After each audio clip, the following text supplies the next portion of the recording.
बिस्मिल्लाहिर्रहमानिर्रहीम। मैं हूं एम अब्दुल्ला भट्टी।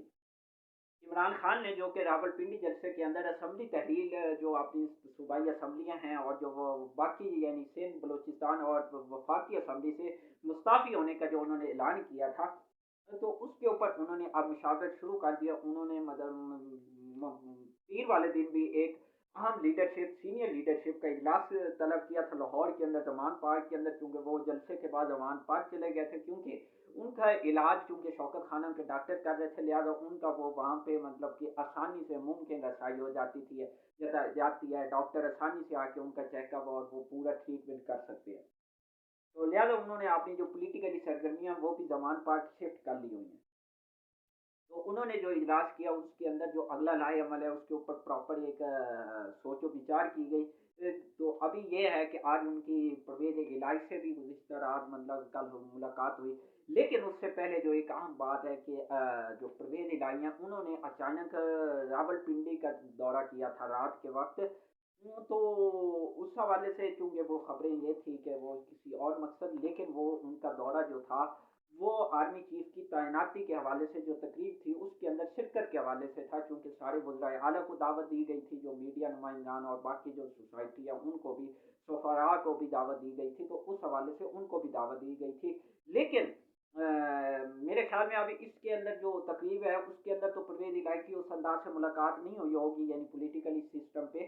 लेकिन ये है कि मेरे ख्याल में जो नए आर्मी चीफ हैं तो वो इस मामलात को हो सकता है कि परवेज इलाही के ज़रिए या किसी और अंदाज से पॉलिटिकली जो इस वक्त अनस्टेबिलिटी है, अदम इस्तेहकाम है, उसको इस्तेहकाम की जानिब गामजन करने में हो सकता है कि वो किरदार अदा करें। तो ये एक पॉइंट जो हाईलाइट किया जा रहा था।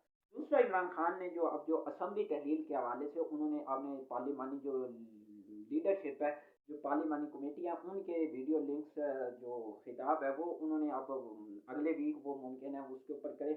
और अभी उन्होंने जुम्मे वाले दिन, ये जो अभी जुम्मा आ रहा है इसको केपी के, और हफ्ते वाले दिन पंजाब असम्बली की जो पार्लिमानी कमेटी है उसका वीडियो लिंक ये इजलास किया तलब किया, जिसके अंदर फिर वो साथ ही वफाकी की जो कौमी असम्बली के जो एम एन ए हैं उनके साथ भी वीडियो लिंक खिताब करेंगे और उनको अपने पूरे प्लान से आगाह करेंगे और आइंदा के लाहे अमल के हवाले से उनको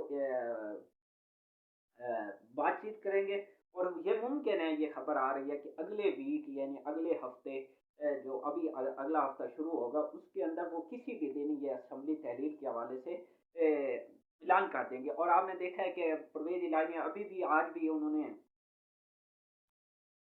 बातचीत की और उन्होंने कहा कि इमरान खान जब कहेंगे, परवेज खटक से जब उनकी बातचीत हुई तो उन्होंने कहा ये असम्बली जो है पंजाब, ये इमरान खान की अमानत है और ये बोनस पे हम चल रहे हैं। और इसके ऊपर मोहम्मद सिलाई का भी ट्वीट आ गया और ये सब कुछ। तो उन्होंने कहा जब भी इमरान खान कहेंगे तो हम इंशाल्लाह असम्बली तहलील कर देंगे। और ये जो गवर्नर राज और इस किस्म की जो बातें, ये भी मैं आगे चल के आपको बताता हूँ कि गवर्नर राज लग सकता है या नहीं लग सकता। तो उन्होंने कहा कि इससे कोई मतलब कि सिचुएशन टेंशन वाली नहीं है हमारे लिए, ये कोई इशू नहीं है कि जब भी इमरान खान कहेंगे हम असम्बली तहलील कर देंगे। दूसरा, जो पीटीआई है उन्होंने अपनी जो टिकट्स का जो प्रोसीजर है उसको भी शुरू कर दिया है। जो केयर टेकर निगरान सेटअप है उसके ऊपर कल फवाद चौधरी ने अपनी जो उनके मंडे वाले दिन मीटिंग हुई उसके बाद उन्होंने प्रेस टॉक के अंदर कहा, उन्होंने कहा कि निगरान सेटअप के लिए हुकूमत से बातचीत करने के लिए तैयार है और जो कानूनी हमारे जो इंतखाबी इस्लाहात है वो अब हम हुकूमत में आने के बाद करेंगे। अच्छा, जब ये इमरान खान का अनाउंसमेंट हुआ तो उसके बाद इलेक्शन कमीशन की जानिब से एक रद्द अमल आया कि अगर असम्बलियाँ यानी पंजाब और केपी के, क्योंकि वो तो पीटीआई की डोमेन में है, अगर वो तहरील होती हैं तो उसके ऊपर हम 90 दिन के अंदर ज़िमनी इलेक्शन कराने के पाबंद हैं। और इसके ऊपर जो तकरीबन खर्चा है ना, अगर ये पीटीआई इस्तीफे देती है और ये मुस्ताफ़ी हो जाती है तो ये तकरीबन जो तादाद बनती है वो 567 बनती है। अब इसके ऊपर इतनी बड़ी डोमेन के अंदर जाके इंतखाब कराना, क्या ये आसान होगा? क्या ये शफाफ तरीके से और गैर जानिबदाराना इंतखाब हो पाएंगे? और इसके ऊपर जो खर्चा आएगा वो तकरीबन 22 अरब रुपए का खर्च होगा जो ये इंतखाबात होंगे। अब सवाल ये है कि इसके ऊपर नवाज शरीफ ने आज हमजा से टेलीफोनिक गुफ्तगू की है और उन्होंने अपने एमपीएज के थ्रू यानी कि अदम इस्तेहकाम जो है तरीके अदम एतमाद वो परवेज इलाही के खिलाफ तैयार करने की तैयारी का हुक्म दिया है। और इसके हवाले से आज फिर नून लीग और जो पीपी है उन्होंने लाहौर के अंदर एक उनकी मुलाकात भी हुई और उसके ऊपर मुशावरत भी हुई। तो कल लेकिन अब सवाल ये है कि क्या नून लीग पंजाब के अंदर परवेज इलाही जो पीटीआई के असेंबली के इस्तीफे हैं उसको रोक पाएगी या परवेज इलाही को हटा पाएगी, ये मुमकिन है। अब सवाल ये है कि क्या ये मुमकिन है? मेरे ख्याल में ये मुमकिन नहीं है। वो कैसे? वो इसलिए कि इस वक्त अगर नून लीग अगर परवेज इलाही के खिलाफ ये कहती है कि अदम एतमाद लेके आती है, तो उसको 186 नंबर पूरे करने होंगे। उसके अंदर तो फिर परवेज इलाही का रोल ही नहीं होगा। अब सवाल ये है कि वो 186 नंबर पूरे कैसे होंगे? और उसके लिए ऑटोमेटिकली उनको काफ लीग के पास जाना पड़ेगा। काफ लीग के जो 10 जो उसके ऊपर आज रेडी सुप्रीम कोर्ट का वर्डिक्ट आ चुका है फ्लोर क्रॉसिंग, और ये जो असेंबली के अंदर वोटिंग का होता है वो पार्लिमानी लीडर करता है। वो पार्लिमानी लीडर इस वक्त परवेज इलाही के साथ है। लिहाजा क्या ये मुमकिन है? इसके ऊपर लिहाजा नून लीग ने भी अपना बैकफुट पे चली गई और उन्होंने भी कहा है कि ये मुमकिन नहीं होगा। दूसरा, अब उन्होंने कहा है कि गवर्नर के थ्रू यानी कि परवेज इलाही को कहा जाएगा एतमाद का वोट लेने के लिए। अब यहाँ सवाल है, अब बिलफर्ज आप ज्यूम कर लो कि परवेज इलाही वो फिगर हासिल नहीं कर पाते, एतमाद का वोट हासिल करने में नाकाम हो जाते हैं, क्या नून के पास वो मेजोरिटी है कि वो मतलब कि जब वो एतमाद का वोट खो देंगे परवेज इलाही तो दोबारा वोट होंगे ना, उसमें फिर कैंडिडेट आपस में कॉन्टेस्ट करेंगे, तो क्या नून लीग उसमें हो सकता है परवेज इलाही के बाद पीटीआई दोबारा परवेज इलाही को नॉमिनेट कर दे, तो क्या फिर क्या होगा? फिर क्या नून लीग काफ लीग और जो काफ लीग के वोट तो तोड़ नहीं पाएगी, लिहाजा ऑटोमेटिकली फिर सीटें उतनी हो जाएंगी काफ लीग के और पीटीआई था, लिहाजा वो दोबारा फिर हुकूमत बना लेगा। लिहाजा इतमाद वाला सेटअप भी मुमकिन नजर नहीं आता। अगला जो सेटअप है गवर्नर का, गवर्नर रूल ये लगाना चाहते हैं। अब सवाल ये है कि क्या गवर्नर रूल लग सकता है? अब उसके भी कई पहलू हैं। उसके अंदर सबसे पहले तो जो असम्बलीज हैं उनका मतलब कि वजीर आला खुद लिखता है इस वक्त सूबे के अंदर सिचुएशन ठीक नहीं है, ज़्यादा गवर्नर रूल लगा दिया जाए। उसके लिए वो असम्बली से मतलब कि एक करारदाद पास करवाएगा, और इस वक्त मेजोरिटी किसकी है? वो करारदाद क्या नून लीग पास कराने में कामयाब हो जाएगी, क्योंकि स्पीकर डिप्टी स्पीकर वजीर आला सारा तो पीटीआई का, तो क्या ये मुमकिन है? दूसरा, क्या सूबे के अंदर अमन इस्तेकाम की जो सूरत हाल है वो बदतर है? ये भी मुमकिन नहीं है। तो क्या ये सारे जो पॉइंट्स हैं जो ये काबिल अमल हैं, क्या काबिल गौर हैं? तो मेरे ख्याल में इस वक्त नून लीग और पीडीएम के पास ये बहुत ही कम जो यानी कि चांस है कि वो इसके अंदर काम।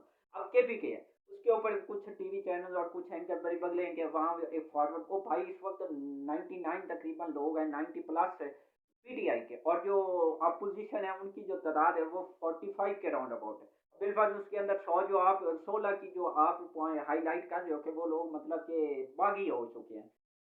तो इस वक्त पहले तो सवाल ये है कि क्या इस वक्त जो इमरान खान की पॉपुलैरिटी का जो गिराफ इस वक्त आसमान को छू रहा है, क्या इस वक्त वो पागल ही होगा ना जो मतलब कि इमरान खान को छोड़ के किसी और पार्टी का इंतखाब करेगा? यानी ये तो यूं है कि हारे हुए घोड़े पे जुआ लगाने का मुतरादिफ है। तो लेकिन जो भी अगर बिलफर्ज यूं भी कर लें कि वो 16 लोग पीडीएम के साथ दे देते हैं, तो अब सवाल ये है कि फिर फ्लोर क्रॉसिंग होगी तो वोट ही काउंट नहीं होगा, तो क्या फिर वो पीडीएम आपने वहां वजी आला लाने में काम, लिहाजा वहां भी ये ऑप्शन मतलब के रद्द हो जाता है। तो यूं अब इसके ऊपर बल्कि अता तरर और उजमा ने जब प्रेस टॉक की यानी कि पीर वाले दिन रात को जब उनकी पार्टी का इजलास हुआ, उन्होंने कहा कि हाँ वो एक उन्होंने शिकस्त तस्लीम कर ली, क्योंकि आईनी और कानूनी जो पहलू है ना उन्होंने वो मीडिया पे तो उन्होंने खेलना है ना पॉलिटिकली, लेकिन वो बच्चे चौंचले नहीं है। उन्होंने अपनी शिकस्त कैसे तस्लीम करते हुए यानी कि ये चूंकि इमरान खान ने इस वक्त इस हुकूमत को ना पीडीएम को उन्होंने ये सोचा है कि भिगो भिगो के मारना है, इनको लिटा लिटा के मारना है, इनको थका थका के मारना है, इनको मतलब कि रुसवा कर कर के मारना है, इनको उस यानी दलदल में धंस के मतलब के दबो के ही रहना। इनका किसी किस्म का कोई सियासी जो है ना वो कद काठ जो है ना वो अगर कुछ बचा हुआ है तो उसको भी ना निस्तो नाबूद करके छोड़ना है। चूंकि इस वक्त इमरान खान ने पिछले 6 माह साल के अंदर जो सड़क के पत्ते खेले, और अभी जो उन्होंने मतलब कि हुकूमत ने पिछले 2 से 3 माह container ranger police FC Sindh police से यहाँ कंटेनर सैकड़ों की तादाद में पूरा कंटेनर स्थान बना दिया, लेकिन उस आदमी ने एंड पे क्या कहा? उन्होंने कहा मैं इस्लामाबाद जा ही नहीं रहा, मैं असेंबलियों से इस्तीफा लो जी। आपकी यानी उन्होंने कोई एक प्लान इमरान खान ने कामयाब आपका नहीं होने दिया, हर एक प्लान को उसने निस्तो नाबूद किया और ऐसा रुसवा किया है ना कि पीडीएम को सर उठाने की नौबत ही। और अच्छा एक और बात, इमरान खान ने अभी तक निकला है ना, उसने कोई एक गैर कानूनी या गैर सियासी तर्ज अमल इख्तियार नहीं किया, लेकिन इस हुकूमत ने हर वो अमल इख्तियार किया जो गैर सियासी और गैर यानी कि कानूनी था। अब बता तारर और उस्मा ने जो प्रेस टॉक की उसके अंदर उन्होंने कहा कि गवर्नर आओ भाई, गवर्नर राज के हवाले से मैं बता चुका हूँ वो मुमकिन नहीं है, कॉन्फिडेंस वोट उसके बारे में बता चुका हूँ वो मुमकिन नहीं है। उन्होंने कहा कि हम आखिरी हद तक जाएंगे, हम आखिरी ये उनकी यानी अवामी मैंडेट, और साथ बात क्या कर रहे थे अवामी मैंडेट। तो भाई ये अवामी मैंडेट की वो कहते हैं कि हम अवामी मैंडेट की जो इज्जत वकार है उसकी सरबुलंदी के लिए आखिरी हद तक। अच्छा, आज आपको याद आ गया, क्या आपने ये जो हुकूमत हासिल की है ये अवामी मैंडेट के मुताबिक की है? क्या आपने ये आईनी और कानूनी तरीके से हासिल की है? क्या आपने जिस असम्बली को मौलाना, अच्छा मौलाना माशाल्लाह कोहिस्तान के अंदर ये उन्होंने संडे वाले दिन स्पीच की और कहता है कि ये जाली असम्बली थी। भाई जाली है तो आज वो इस्तीफा दो ना। मरियम क्या कहती थी, राना सनाउल्लाह क्या कहता है, जो आज कहता है कि ये मुमकिन ही नहीं है, ये अवामी यानी कि शब खून है। ये आपने जो तरीके इख्तियार किए, जो आप हुकूमत में आए, क्या ये कानूनी तरीके थे? और मौलाना की ये एक नजायज हमले, और हमने मईशत को दिवालिया होने से बचाया है। ओ सुबहान अल्लाह मौलाना साहब। अभी आप जो घड़ियां और आईफोन 13 प्रो मैक्स की जो तस्वीर आपकी आ रही है ना, जरा उनके बारे में कौम को बताएं कि वो किधर से आ रही हैं। इमरान को तो आप घड़ी चोर कहते हो, जो रोलेक्स और इधर उधर की घड़ियां हैं, जरा उनकी कीमत भी कौम को बता दो ना जो आप पहनते हो। और जरा अपना लाइफ स्टाइल तो बता दो कि उसका खर्चा किधर से आता है। ये कभी मैं बताऊंगा मौलाना कि आपको प्रॉपर्टी के अगली व्लॉग किसी के अंदर मैं आपको डिटेल बताऊंगा इंशाल्लाह। अच्छा जी, दूसरा उन्होंने कहा कि जो इस वक्त मुल्क की मैशत है उसके ऊपर माशाल्लाह मिफ्ता ने ना, वो कहते हैं ना कि आपने ही गिराते हैं निशामन नशेमन पे बिजलियां। तो यहाँ भी कुछ ऐसा ही हुआ है कि मिफ्ता ने माशाल्लाह से अपनी ही हुकूमत का भांडा फोड़ दिया। और उन्होंने सच बोला है, वैसे अगर देखा जाए ना, मिफ्ता आजकल कुछ बोल सच ही रहा है। अब वो कहता है कि मुल्क डिफॉल्ट की तरफ, और ये हर एक बंदे को नजर आ रहा है, किसको नजर नहीं आ रहा है? क्या ये लोग पागल हैं इकोनॉमिस्ट? अभी आपकी स्टॉक एक्सचेंज किधर जा रही है, डे बाय डे मंदी का शिकार, 1000 पॉइंट ऐसे गिरावट का। क्या वो लोग पागल हैं जो इस वक्त इन्वेस्ट क्यों नहीं कर रहे? अगर आपकी यानी कि मुल्क दिवालिया ये इस टाइप पे नहीं जा रहा, अगर आपके डीजल के रिजर्व अगले माह के एंड तक के नहीं बचे, तो लोग ऐसे ही फिर इन्वेस्ट क्यों नहीं कर रहे? डॉलर ऊपर फिर क्यों जाना शुरू हो गया? तो माशाल्लाह वैसे ये मुल्क वो है हमारा, जिधर एक कतर जो है ना फीफा, इस वक्त उसने तिगनी का नाच नचा के अमेरिका सुपर पावर को आपने मुल्क के अंदर कराने में कामयाब हुआ, और उनके पास क्या है, एक अथॉरिटी सिर्फ गैस है। लेकिन हमारे यहाँ मतलब कोयला, गैस, पेट्रोल और सोने, तांबे, जई मुल्क होने के बावजूद, पहाड़ होने के बावजूद, उसके बाद बीचेज हमारे पास दुनिया के खूबसूरत, यानी अल्लाह पाक ने यहाँ चार मौसम, जंगलात, हर किस्म की खूबसूरती दी है। लेकिन उसके बावजूद हम अपने मुल्क के अंदर एक क्रिकेट टीम को लाने के लिए मिलते तरले कर रहे हैं। अपनी क्रिकेट टीम अभी वो बड़ी मुश्किल से इंग्लैंड और न्यूजीलैंड की टीम को हम अपने मुल्क में लाने के लिए मतलब के तैयार हुए हैं। आखिर में नवाज शरीफ की जो वापसी है उसके ऊपर बात कर लेते हैं, और वो ये है कि नवाज शरीफ की जो वापसी है वो ये कह रहे हैं कि दिसंबर के आखिर में ख्वाजा आसिफ ये बार बार कह रहे हैं कि वो वापस आ जाएंगे। अल्लाह करे वो वापस आए, क्योंकि उन्होंने वो जो ख्वाब देख रखे हैं ना, वो ख्वाब उनके तकमील को नहीं पहुंचेंगे। और जब वो यहाँ आएंगे उनको पता है मेरे साथ क्या होगा, उनको पता है कि इस वक्त उनकी पॉलिटिकली साख क्या है। और ये पीडीएम को बड़ी अच्छी तरह से पता है कि इस वक्त पीडीएम उस नहज पे पहुंच चुकी है कि इमरान खान ने इस पीडीएम को उस नहज पे पहुंचा दिया कि आगे खाई पीछे कुआं। इंतखाबात कराते हैं इमरान खान 2/3 मेजॉरिटी लेके आ जाएगा। इंतखाबात नहीं कराते तो ये मईशत हमारा दिवालिया कर देगी, हमारी जो सियासी साख है उसको ज़मीन बोस कर देगी। अभी आपने देखा है कि उसके क्या महर्रिकात आ रहे हैं, और इस वक्त डॉलर और जो मुल्क की मईशत, गैस लोगों के घरों में मुयसर नहीं है, बिजली के बिल, गैस, हर किस्म की जो सिचुएशन है उससे वो सबके सामने है। तो लिहाजा ये उनके लिए आसानी नहीं है, और उनको पता है कि इसके अंदर हमें नाकामी दर नाकामी ही होगी। आखिर में प्लीज़ चैनल को सब्सक्राइब कर लें और बेल आइकॉन पे क्लिक करें ताकि हर आने वाली वीडियो आप तक बर वक्त पहुंच सके। शुक्रिया।